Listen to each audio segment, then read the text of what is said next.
Why hello there and welcome back to the Star Wars headquarters, and today in Star Wars, Marvel producer Kevin Feige opens up about the status of his upcoming Star Wars film. Writer Michael Waldron also talks about the inspiration for the story of this upcoming film. Inside sources claim that a new Finn series starring John Boyega is in the works, and I talk about the origins of that space bunny from the upcoming Star Wars Visions anime anthology series. So if you didn't know, Kevin Feige, who is the producer over the Marvel Cinematic Universe and is largely responsible for Marvel's success, is now secretly working on a brand new Star Wars film behind the scenes as we speak. He is working alongside Michael Waldron, who's the head writer on the Loki series and who is also an assistant writer on one of my personal favorite comedies, The Community. So I absolutely love Loki, I love The Community, I love Marvel. So this is shaping up to be really good for Star Wars fans. Now, in an interview with Collider recently, Kevin Feige was asked the following about his upcoming Star Wars film. Collider asked, "What is the status of your Star Wars script with Michael Waldron?" And Feige responded by saying, "It's in the works, it's in progress." Now, this may seem like a simple answer, obviously, but it's a huge sigh of relief to us fans because some fans have wondered if this project had been canceled or permanently put on the back burner. And as of today, Kevin Feige has confirmed that this is not the case and that the movie is indeed moving forward.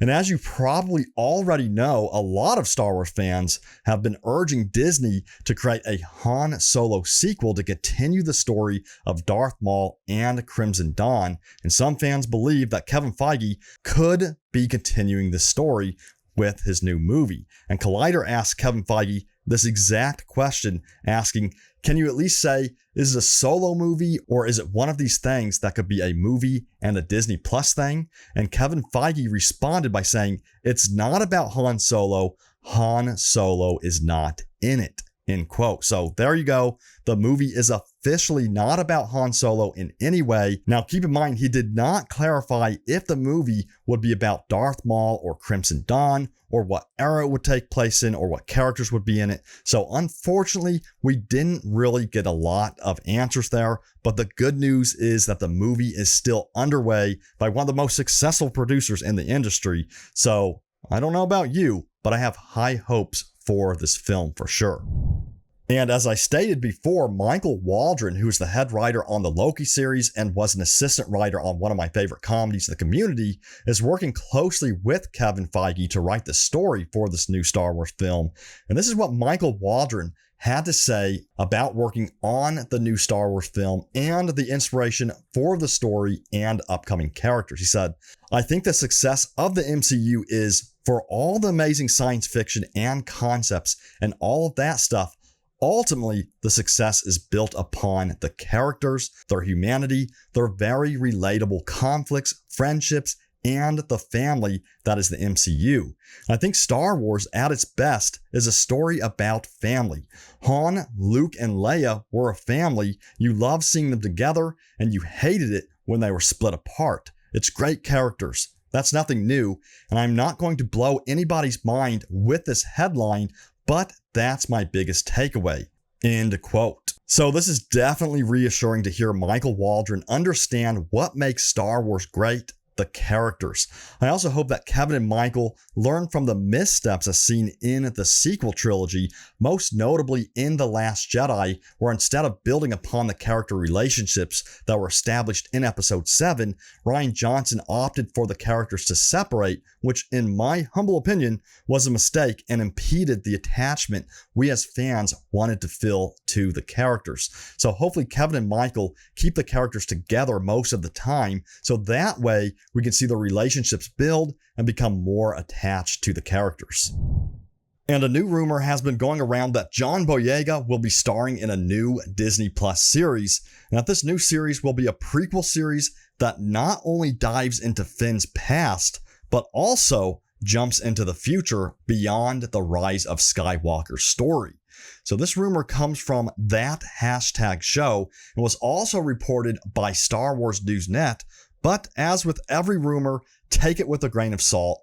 And remember, despite this being a rumor, what's interesting is that John Boyega did recently state that he is open to returning to Star Wars and said that he was open to the conversation. So clearly, something has shifted with John Boyega just recently with his perspective on continuing his career as a Star Wars actor. The question also remains if Daisy Ridley and Oscar Isaac will return as Rey and Poe Dameron. One thing is for certain though, many fans still feel the sequel trilogy remains incomplete.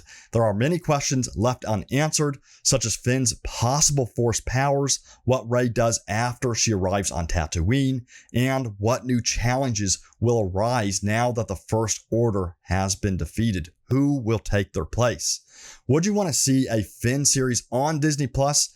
Sound off in the comments below. Disney recently revealed the trailer for Star Wars Visions, the brand new anime anthology series that will be arriving to Disney Plus on September 22nd of this year. And I have to say, it looks freaking awesome. The trailer received tons of positive reaction, but it also gave way to many questions, including if it is canon and who that space bunny is. So to answer the question on if it is canon or not, let's take a look at StarWars.com and see what they had to say about the series. So in an article explaining what the series is all about, Disney said the following. They said, in developing the series, Lucasfilm made the decision to let creators tell the stories they wanted to tell, whether they featured established or original characters, without a need to tie into the larger chronology. End quote. So the fact that it does not tie into the larger chronology as stated in the article most likely means it is not canon. However, that doesn't mean that these stories or characters could further be expanded upon into a full-blown canon series later on, or that Disney may make them officially canon in the future. They simply just haven't come out and said if it's canon or not. They've just said it doesn't fit into the larger chronology. And to answer the question on who the infamous Space Bunny is as seen in the trailer, her name is Lop from the upcoming Lop and Ocho episode of Star Wars Visions, and she's described by executive producer Jackie Lopez as cute and expressive and completely unwavering in her devotion to good and family and loyalty. And I wouldn't be surprised if this character becomes a fan favorite, and hopefully Lucasfilm once again, can continue to expand upon these many different characters as seen in Star Wars Visions. Also, technically, Lop really isn't the very first space bunny in Star Wars, because Jackson, who also could be considered a space-type bunny, was one of the very first space bunnies in Star Wars and appeared in the comic book clear back in 1977. And that's going to do it for today in Star Wars. Let me know if you're enjoying the new Today in Star Wars series right here on the Star Wars headquarters. Leave a comment down below and let me know what other videos you'd like to see as well. And if you're new here, don't forget to subscribe and hit that bell icon to be notified of new upcoming videos. I'll see you all next time. Take care, and may the Force be with you always.